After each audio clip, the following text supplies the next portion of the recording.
Chapter 2, Episode 1, Part 7. Ayokong makita na naman niya akong umiyak, baka magalit na naman. Sabi ko sa kanya na, hindi na lang ako pupunta sa party, ma, at hindi na rin ako sasayaw. Yung damit ko, ibinta na lang sa pumalit sa akin. Umuo naman ang mama ko, susubukan ko daw. Iwan ko lang kung pareho ba kami ni mamang natatandaan at nararamdaman sa panahong yon, basta ako ito yung natatandaan ko. Nang pumasok ako sa room, nag-iisa lang si teacher na nakaupo. Sabi ko, excuse me, ma'am.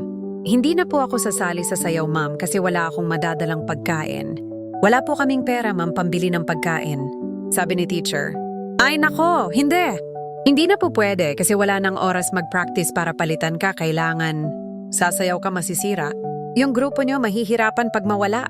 Ang isa basta punta ka lang, okay? Kung wala kang dalang pagkain, okay lang. Ngayon ay Christmas party na namin sa school. May mga programang iba't iba para sa mga estudyante and sa mga magulang din. Parang nandun din yata si mama ko. Di ko na masyadong matatandaan kung nandoon ba si mama. Nang matapos na kaming sumayaw, eto yung picture ko, nagpapaalam na ako kay teacher. Sabi ko, ma'am, uuwi na po ako, wala na po ba kayong ipapagawa o iuutos? Yan ang tanong ko sa kanya. Sabi ni teacher, ay, hindi dito ka muna, magpaparty pa tayo at kakain tayo sabay-sabay. Sabi ko, ma'am, wala po akong dalang pagkain. Sabi ni teacher, meron akong pansit. Kainin natin, bibigyan kita. Sige na, tara na, at makakain na tayo.